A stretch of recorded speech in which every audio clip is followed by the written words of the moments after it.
Hi, I'm Katie Crane, and this is the Pilates Lounge.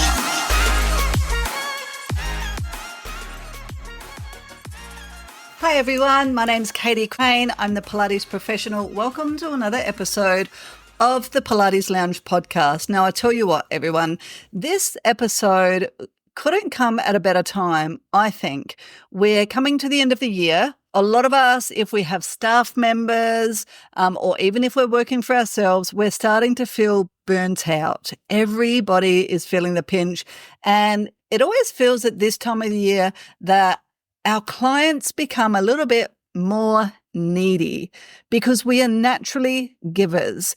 And if we don't have the right mindset, then our position in the community can get really draining.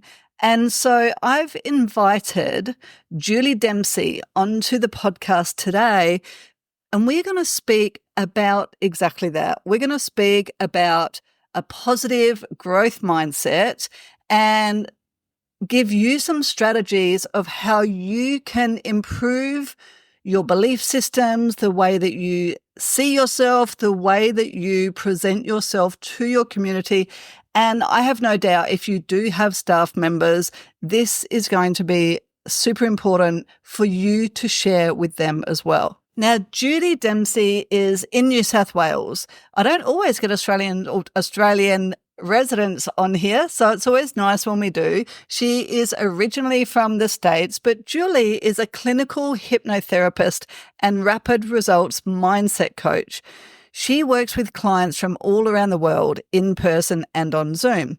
Now, prior to that, Julie was an executive at tech companies in the Silicon Valley.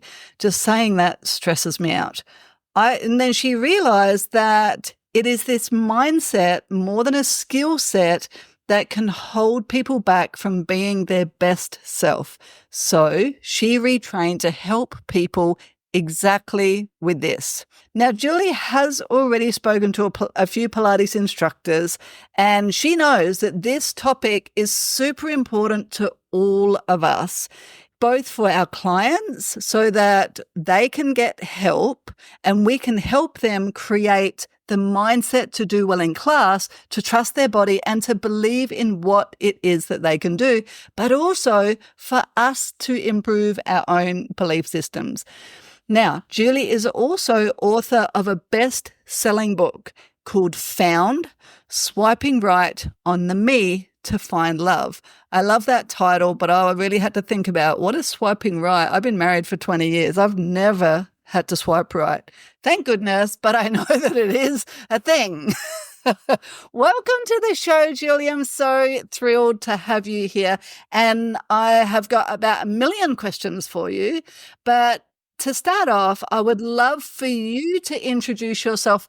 We know how you got into this space, but what is it that you love most about working with people's mindsets? Well, I'm so glad to be here and have the opportunity to work with your audience and help them as well. And that's what I love most, is being able to make a difference. When I was in corporate, I was working with one company.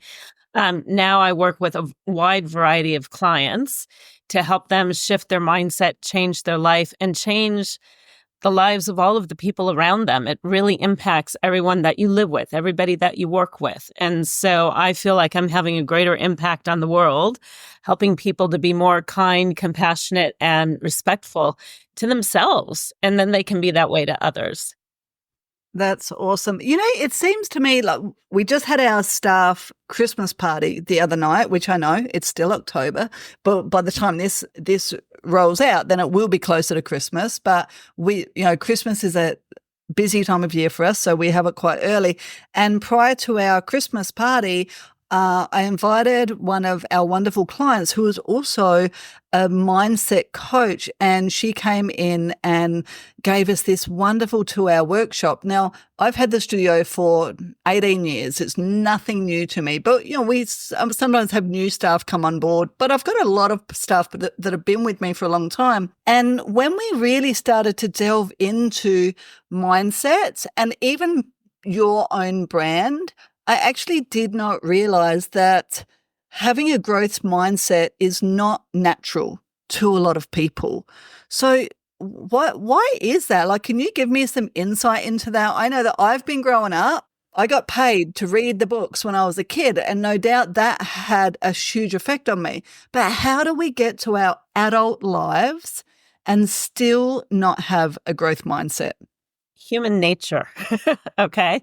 So studies have shown we have 60 to 80,000 thoughts a day. And 80% of those thoughts are typically negative thoughts. And 90 to 95 of those are looping repetitive thoughts like, I'm not good enough. I wish I did better. I can't, I don't know how I'm going to get this done, and thinking again and again and again about something maybe we did yesterday or last week that we're still ruminating about. So it is human nature to be that way. We have to actually proactively train our brains to have more positive thoughts. And it's absolutely positive to do, or possible to do, but we need to take the time to learn. And like you said, you read all of these books. Most people haven't. Plus, our programming of our brains and our lives and our minds and our ideas from ages 0 to 7 are so impactful in our entire life. We take in different messages. And if we were raised in a household where we were scolded often, right? We constantly heard, you're bad, you're not doing this right. That's what our belief system becomes. I don't know how to do this. I can't do this. And those are the continual thoughts that we have. So our parents were doing that to protect us, and our brains are creating these thoughts to protect us. But we have the full power to shift what we're thinking and the words we're giving to ourselves so that we can flip that switch and bring in more of that growth and that positive mindset.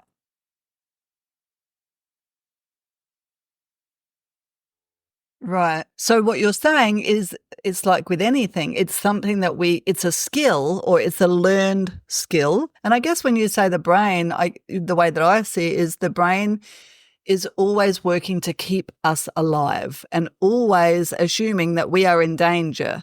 So then if we're not constantly telling the brain otherwise, then it almost becomes this negative loop of believing the negativity and then spiraling into that. Is that what you mean? That's precisely it. And our brains haven't evolved as much as the world has evolved, right? Our brains were programmed to keep us safe back when we were cave people.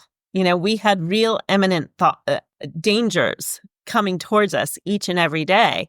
In the modern world, we don't have that, but our brain is still scanning, looking for that possible problem or danger.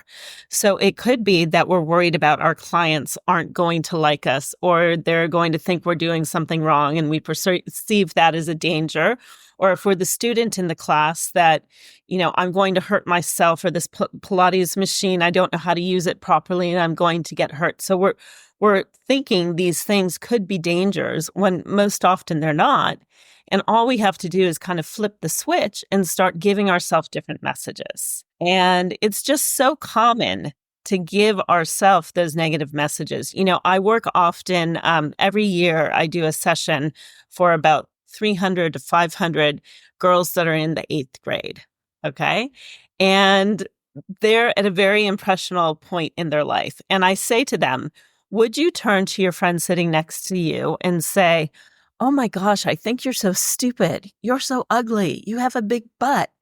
And they start giggling because they wouldn't do that. But that's the type of message they're willing to give to themselves. And we grow up and we continue to give ourselves those messages. I'm not doing good enough. I'm not good enough. I could do better. And, it's become an occupational hazard that when I'm having conversations with people who aren't clients, I step in, I'm like, can I just shift your wording on that a little bit? Do you mind? Because it really is. We take all of that in and we fully absorb what it is, those words that we're giving to ourselves. So, you've heard about journaling for things you're grateful for is a great activity to do because it starts programming the mind to see all of the good. Giving yourself positive affirmations is so important so that those looping thoughts and those repetitive words that we might be using on ourselves, even subconsciously, we are consciously shifting that by saying, I'm getting stronger every day. I am getting more confident every day. And I'm using the word getting because sometimes it is confronting to people to say, I believe in myself. I am confident. I am strong. That would be my favorite way for people to give themselves affirmations. But if that feels a little bit intimidating, I am getting better every day. Mm-hmm. I love it. And my understanding is I do a gratitude journal and have done for about maybe 4 years now. And it has completely changed my personal experience in the world. And it's also changed my outlook of the world and the relationships of the people closest to me. And the way that I started doing it was, and I still do, although I've actually moved into what I'm calling a forgiveness journal at the moment, but, same but different. But when I started the gratitude journal, every day I got up and would write 10 things that I'm grateful for, and always things that, as if it's already present. So something like, I am grateful for my husband because he supports me in everything that I do. So I'm not like I'm going to be grateful when it happens, but telling myself as if it is already happening, because my understanding is that the brain doesn't know a future or past. It only knows the present. Is that, could you explain that? That's exactly how it works. Also, let me start by saying the brain likes what's familiar. So by doing that gratitude journal, the brain becomes familiar with being grateful. It also starts scanning because what our brain does is it likes to shortcut, right? We breathe without thinking. Our heart beats without thinking. But the things we do have to think about, the brain would have to go crazy if it had to have the same thoughts about all of these things that we're perceiving every day. So it goes back to what we've experienced in the past and uses that as a basis. So if the basis is bad things are going to happen to me, the brain will automatically start scanning for, here's the bad thing to prove that this is true. If we shift and create these new neural pathways, right, that's saying, I'm grateful for this. I have all these things in my life that I'm grateful for. The brain starts getting programmed to look for things that you can be grateful for. And by doing what you were talking about, which I call future pacing, looking to the future and seeing what do I want that to look like and practicing what that is. So it might be if you're in a Pilates studio saying, okay, I want you to go home, if you're the instructor, I want you to go home and practice. Just visualize yourself, seeing where you'll be 3 months from now and the types of things that you can do. Just sit there and close your eyes and think through and see yourself actually on the reformer, going through, doing the exercises and seeing yourself being able to do it. What the brain does is it starts preparing you to do it. So combining that with actually doing the exercise, you'll much more rapidly move forward in your ability to do the new things. So it's almost like the visualization techniques that sports stars and stuff might be using before they play the game. Exactly. But then what happens if you... No, you go. Oh, I was going to say, you can use it on everything, whether it's an activity, whether it's your business, whether it's drawing in the love of your life, whether it's shifting your body in terms of wanting to reduce your weight and see what you look like. I had a client I worked with that was going in for a full spine reconstruction surgery.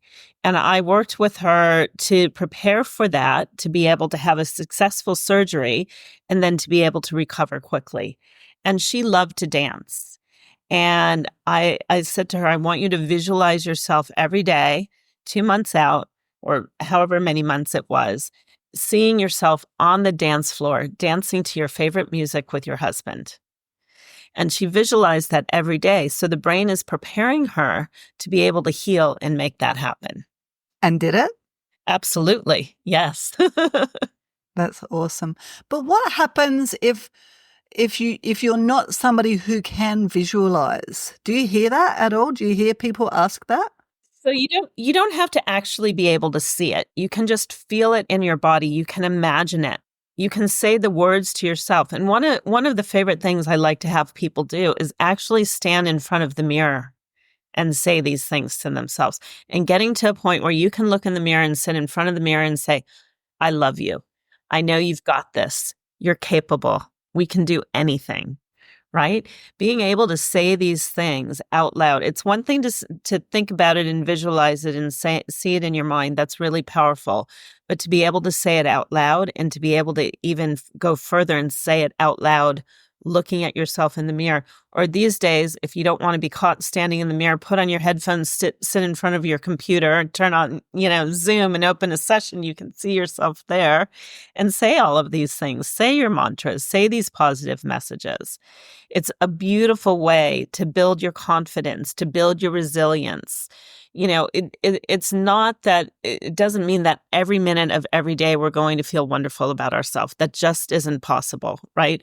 We have full control of our brain once we know how to use it in that matter, but we don't have control of everything else going on in the world. But we always have a choice of how we react to what's going on, right? So if somebody passes away in our life, it's not like we're saying, okay, ignore that. Sit in the sadness, feel the sadness, understand what that means, and then shift your mind to start thinking of the beauty of the relationship when the person was there. Think of all the wonderful things that you had. Think about all the wonderful things that you have to come. And then you start to shift that thought process, and you're able to more rapidly and resiliently recover from the down cycles of life. Yeah, for sure. And I certainly felt when I first started the gratitude journal, I was writing things that, not everything, but some things I actually didn't believe what I was writing. So say if it was, I am abundant, and my abundance gives me freedom of lifestyle. Say that was it. I didn't believe it at first, but at some stage I did start to believe it. And around about the same time, that did actually start to manifest. Is that for real? Just a quick little interruption to say a big thank you to listening to the Pilates Lounge podcast. This podcast is all about sharing our love of movement and Pilates with as many people as possible. So if you're enjoying the show, please take a moment to review us so that we can get the word out there. Also, if you haven't joined us on the Pilates Muse newsletter, it's a bi-weekly newsletter that shares a whole load of information with you. And we also have virtual online education programs. So if you're looking to get inspired and grow even more as a Pilates professional, check us out, www.thepilatesprofessional.com.au. Back to the show. Well, yeah, because what happens is you've started to make that familiar, right? You didn't believe it at first because it wasn't a familiar thought. The familiar thought is I'm living a life of lack, of comparison, or whatever else it might be. I'm not used to thinking that way. So at first, the brain won't believe it. But then you're creating these new neural pathways that are saying, I believe it. So it's doing two things. First of all, it's drawing that to you, because you're telling the world and the universe, this is what you want more of. And second of all, it's preparing yourself to see that and to go forward and make it happen.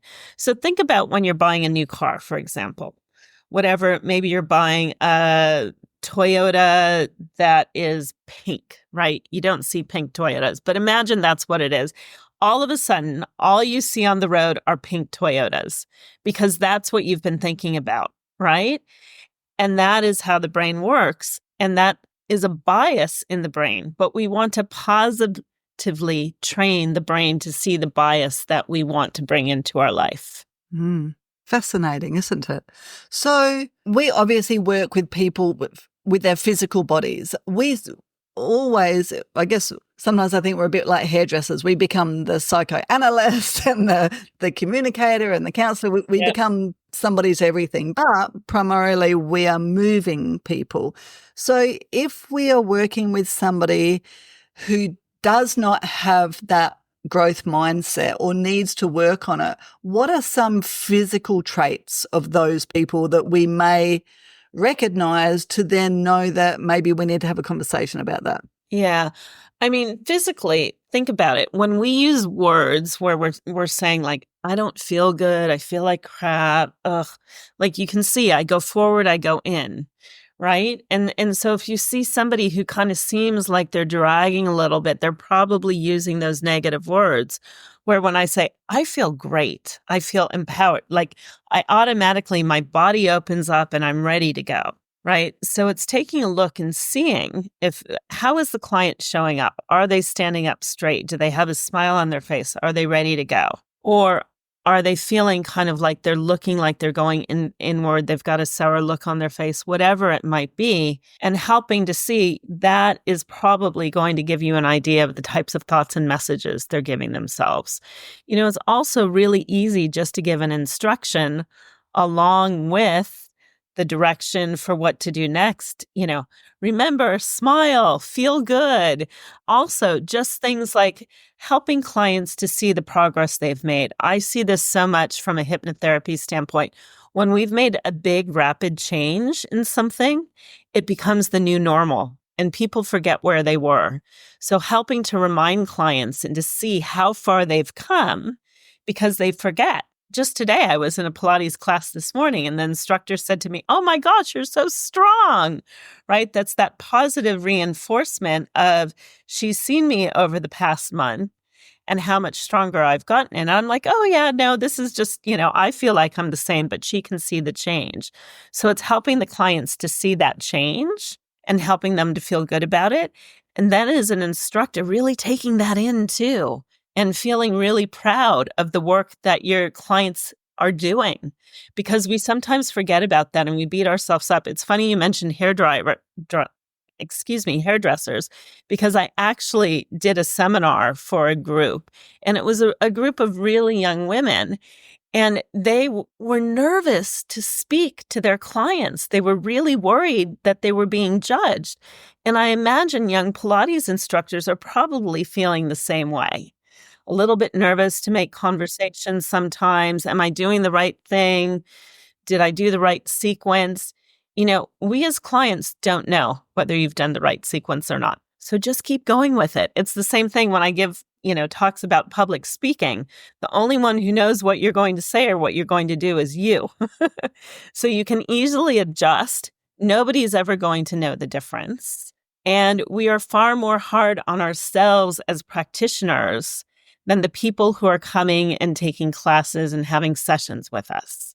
So we need to remember to enjoy it and have fun ourselves with what we're doing, because the more we are relaxed and having fun and enjoying, the better it's going to be an experience for our clients as well. And that comes back to giving ourselves these positive messages. I'm the best teacher that I can be. I do great work. I support my clients fully. They love coming to my classes. So using all of these positive mantras with ourselves, and the more we do that, the more that our clients are going to show up and feel that way towards us as well.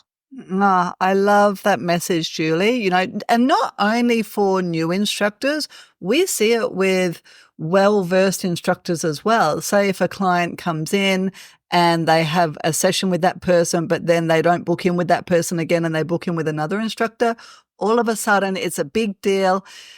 And I'm always like, it could have just been a timing thing. Exactly. You don't know.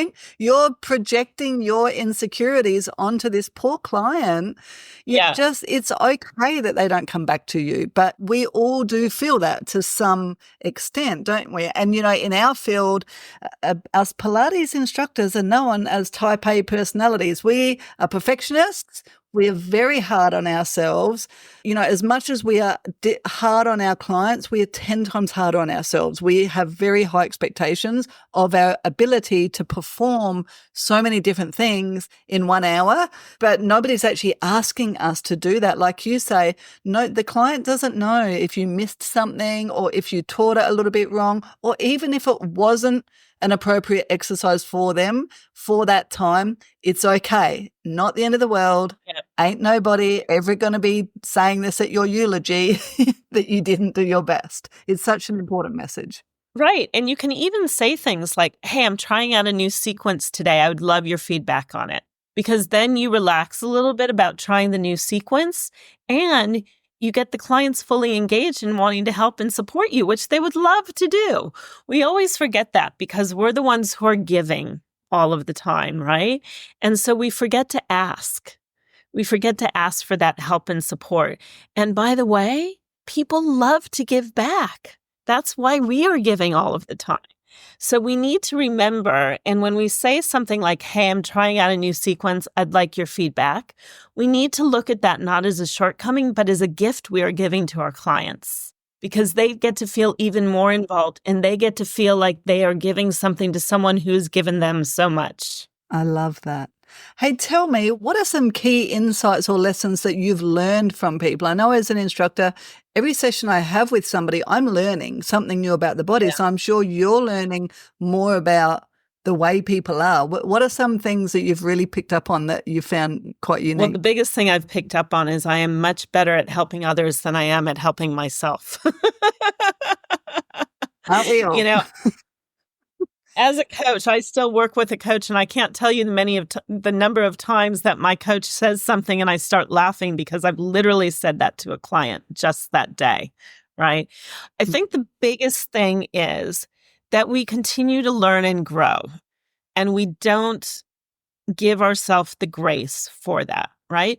So we did not come out of the womb walking and talking. It took us a long time to learn how to do that. But as adults, we expect that we're going to pick up something new with the snap of the fingers. We don't think it's going to take time and we need to practice and we need to progress. We just think we should automatically be great at everything. And we need to remember that life is a journey. We need to enjoy that journey along the way and not be hypercritical of every step we're taking, and instead say to ourselves, this is a great day. I've learned something new. You know, I was recently talking to somebody who was taking over a new program that he was running, and he said, I go into work every day not knowing what I'm doing. And I said, okay, I'm sorry. I know we're here for a business meeting, but I've got to stop you there. What if you said, I'm so excited that I get to learn something new every day, and I'm continually adding to my skill set. And he got up on stage at a talk he was giving a few weeks later and said, I learned the best thing the other day. I reframed how I was looking at this. And he said, every time he has a meeting with somebody, he pulls this out because it's such a different way of thinking about things, and it completely shifts your outlook in life, how you feel about yourself and how you show up. That's so great. I love that. It's a lot of it is about reframing the words that we're using in our own self-talk, isn't it? It's not just what we're hearing from other people, but how we're speaking to ourselves. How we're speaking to ourselves is so much more powerful than how others speak to us.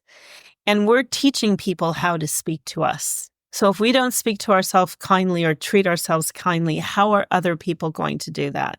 You know, people say, probably not in Pilates field because I think it's such an amazing place to be. But back in my corporate days, right, people were saying, it's killing me to go to work. It's going to kill me to give this presentation, things like that. And the next thing you know, you're sick, right? Because your body hears, this is not good for me. And so it's going to protect you from not having to do the thing that you're telling it you don't want to do. Oh, yeah. I can't imagine working for a long period of time in a profession where that speak is normal. I used to hear it all the time in the Silicon Valley. You know, we're working like such long hours and there's so much burnout. And, you know, there's a word that I called the B word that I've removed from my vocabulary, busy, right?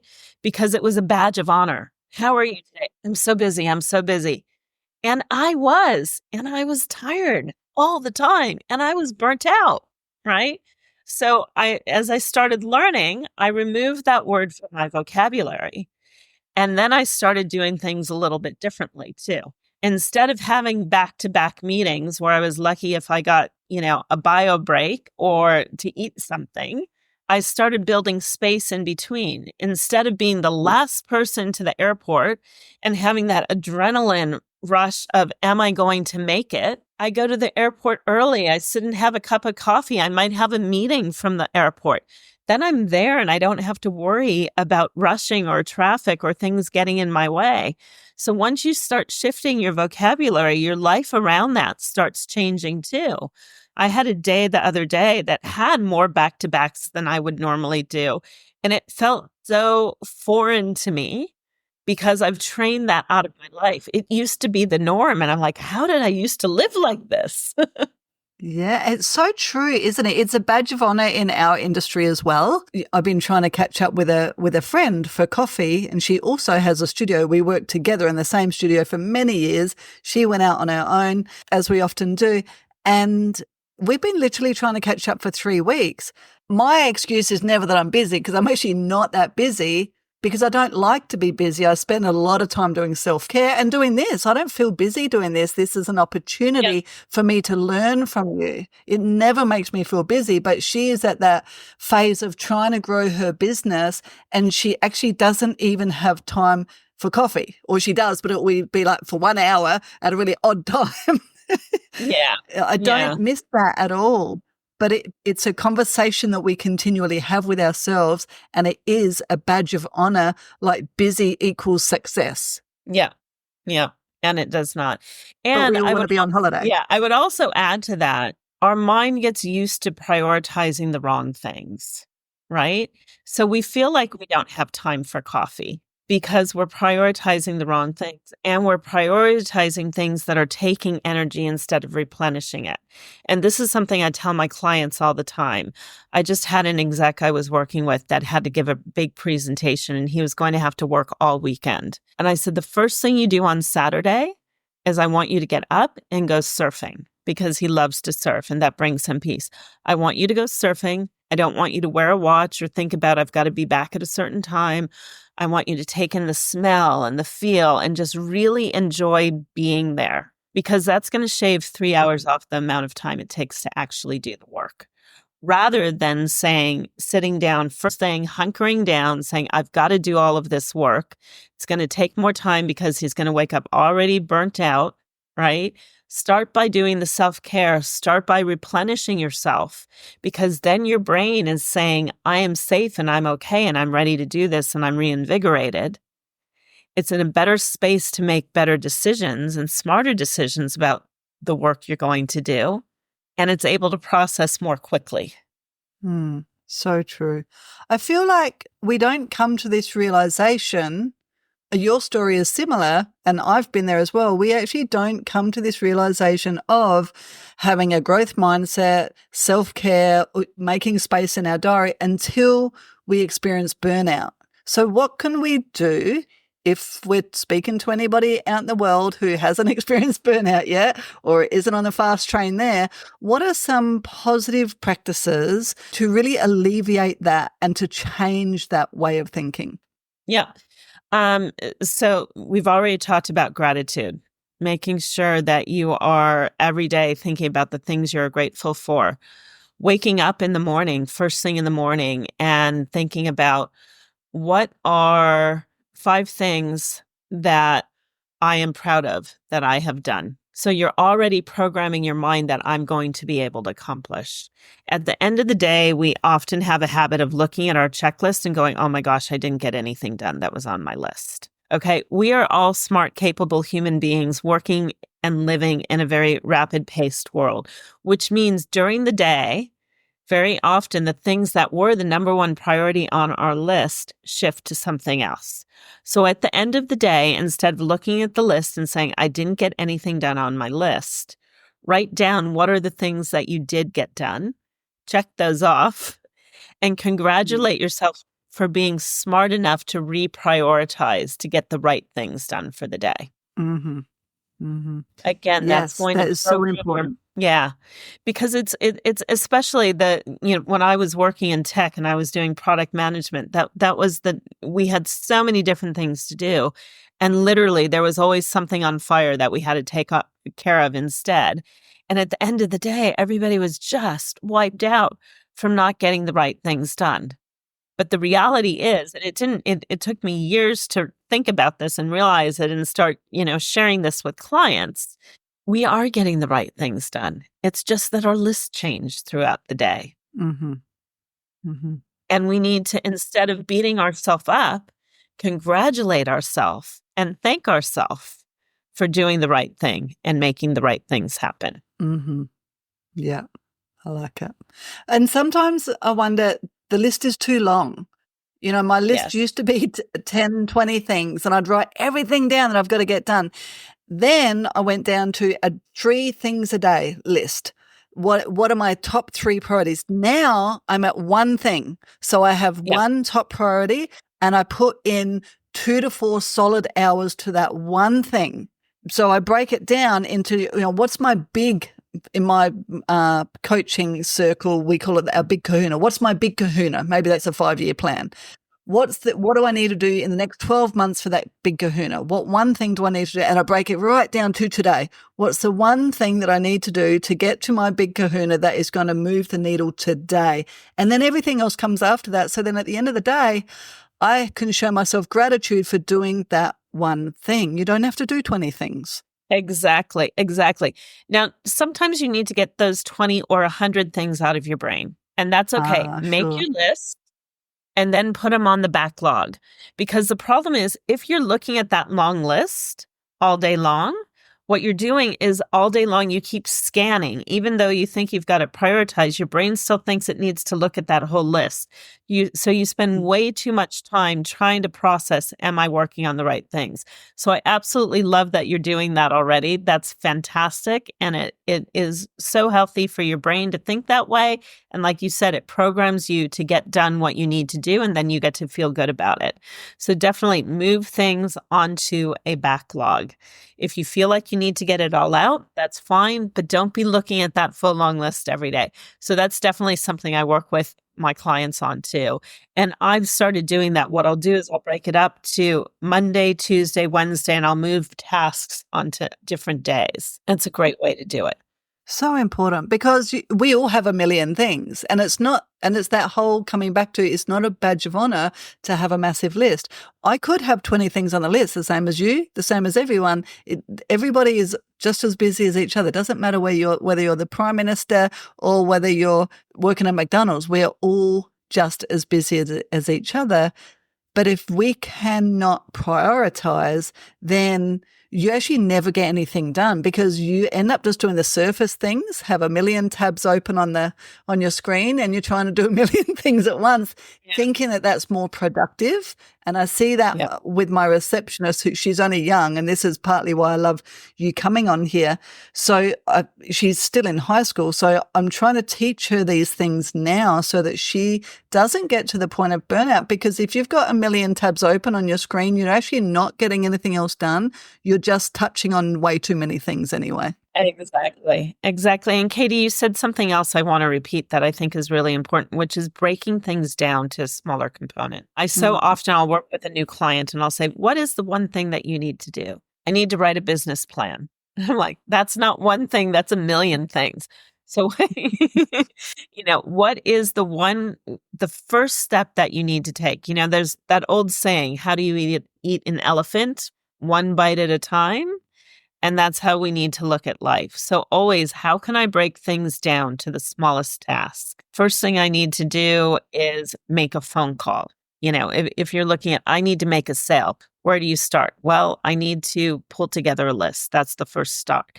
It's not, I'm going to make a sale. It's breaking it down to those smaller steps. And what is that first next step that you need to take? That helps your brain as well, because it feels comfortable taking that first next step. And sometimes it looks at the bigger project as really scary and unobtainable. But when you continually ask yourself, what is that first next step that I need to take? Your brain's willing to go along for the ride with you and make that happen. Oh, that is so true, isn't it? So tell me, when you work with somebody, who are the people that are coming to you? I feel like everybody needs to understand how to work with a growth mindset. Everybody needs a mentor or a coach or somebody who they're accountable with. But what sort of people are you working with? Oh, gosh. I am working with, I'd say 80% of my client base is female. I've mentioned a few examples with male clients I've worked with recently, but 80% is female. And I think a lot of that is because we're more willing to do the work and we recognize and we're more ready to ask for help.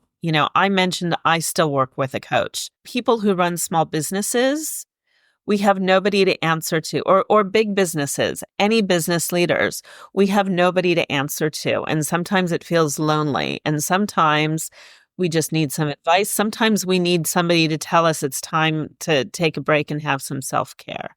So I love working with business owners because I am their best friend, their confidant, there for them to help them understand what is that next step they need to take and support them along the way. I'm the one who's going to give them unbiased insights, the way somebody in the business wouldn't, somebody who's trying to partner with you in the business or life partner. Everybody else has some kind of personal reason for wanting things to go a certain way, right? Whether they realize it or not. And so having somebody there that you can feel completely safe with to have any kind of conversation. It's kind of, I always joke, I do a lot of work with startup founders. And there's this whole thing of standing around on Friday having drinks going, I'm killing it, I'm crushing it. And then I get in a room with them the following Monday and they're like, I don't know how I'm going to make payroll. So there's that outward appearance that we put on. And then there's that we need somebody to have that safe conversation that's not going to look at us and judge, but going to sit with us and hold space. And then be able to have the conversation where, okay, let's work this out. So I work with a lot of people in that space. I work with a lot of moms who have kind of lost themselves and need to find themselves again. It's really common as we're mothers, sisters, partner, all of these things, and we're the last person that we take care of. And we forget to even understand what it is we want or need or how to take care of ourselves to recover from that burnout. We started by talking about those negative looping thoughts. The majority of us have them and experience some kind of anxiety or imposter syndrome. And I help people work through those. So, it's a variety of things, but it's life, business and personal. It used to be it's either business or personal, but it's one big thing now, right? It is our life. And it might be that if I'm working on the coaching side of things with a client one week on their business and the next week on how they get their kids to do more to take a load off their plate or whatever it might be. On the hypnotherapy side of things, we go deeper. We go to the root cause of why are we feeling a lack of confidence? Why are we feeling a fear or feeling not good enough? We get to what that was because the beauty of hypnotherapy is we're able to access the subconscious brain. So you and I are smart, capable human beings. We should be able to solve anything from a conversation, but there are things that are locked in our subconscious that we're just not able to access. And through hypnotherapy, we can access that and kind of relook, reshape, reprogram. So many times, a lot of what I experience with clients is it was something a parent, a teacher, a friend said to them when they were only a little person that has been sitting there eating away at their ability to be confident, at their ability to get out and be their full self. And if we can access that information, we can reshape that and help the adult to understand how that little child was injured and take away that injury. Oh, wow. That must be so both fascinating and powerful working with people in that capacity. It really is. Cool. I absolutely love it. It's amazing to just have people come back and say, this has completely changed my life. Wow. And I imagine because with the hypnotherapy, like you say, you can go deeper. And as a Pilates educator, sometimes we end up having these conversations with clients and they do reveal something that they experienced in their childhood or something that they were constantly told in their childhood. But it might be 6 months, it might be 2 years, it might be 10 years down the track of working with that person. And all of a sudden, it's like a light bulb that goes on and you realize this is part of the reason they've still been experiencing this, but that takes a long, long time. So I imagine with the hypnotherapy, that it's a fast action bonus here with Julie. You can get right into it. Sure. That's so awesome. So tell me, Julie, if I was working with a mindset coach or even with the hypnotherapy, what are some immediate results that you might see with somebody, and what are some long-term amazing things that you have seen with people? How does changing your mindset really impact your experience in the world? Immediately, it's typically greater sense of confidence, of self-love. It's breaking through any blocks and barriers and limiting beliefs that have been holding you back, right? And immediately there's that sense of relief and that sense of leveling up. Longer term, it's the resilience of how you handle things. It's being able to bounce back more rapidly when life throws blows at you. You know, I hear from clients so often that I've worked with quite some time ago, you know, I didn't recognize myself in the way that I handled that because it was so calm and collected, or I recovered so rapidly. You know, this would have just left me in a puddle on the floor. And now it was a little blip and I've moved on. Mm-hmm. That's awesome. But I imagine that is that sense of relief, of release, of your shoulders not being so heavy, of not holding the world on your shoulders, partly because you've shared something that you're carrying. And we carry these things with us because everybody else out there is perfect. Yeah. Yep. It's so true. I can't tell you the number of times I've heard from clients, this is something I've never shared with anybody before. So you're absolutely right. Just being witnessed in and of itself, and then being able to see that event for what it truly was. And very often, you know, being able to see, there's that little girl or boy inside of me that has been traumatized by that, and letting go of that trauma and reframing what that means, and sometimes reparenting that little one inside of us so that they can feel free, they can feel safe. You know, so people come out of a hypnotherapy session, especially going, I just feel lighter, I feel free, I feel calm, I feel clear. You know, I once had somebody come out and they're looking all around and I'm like, what are you looking for? And they said, I'm trying, like, where'd the noise go? Like the noise that was in my brain, it's just gone. Wow. Yeah. That's unreal. That is unreal. Yeah, I often do wonder, like I said, I feel like I've been very fortunate. I've been given a lot of the tools. I've been reading the books since I was a teenager, been doing meditation. My mother is a faster EFT practitioner. I do a lot of self-care, but it is still a constant learning about myself. And it's like, I think of it as like gardening. I have to constantly fertilize. I have to constantly tend to these things because I feel like our environment is working against us. Our environment is telling us all of the negative things. And no matter what you're watching, even if it's a romance, it still has a lot of negativity in there. So we have to keep working on that constantly, don't we, to be able to continue to expand on that? 100%. It's a lifelong practice, right? It's, you know, that's why they call meditation is a practice, Pilates is a practice. All of these things are a practice because it's not a one and done. And it's continuing that self-care. It's continuing that learning, continuing the mantras and whatever else it is you're putting in place. And, you know, we as humans, we start doing these things and then we're like, I feel really good, so I don't need to do it anymore. And we stop. And then we're like, I don't feel so good. Yeah.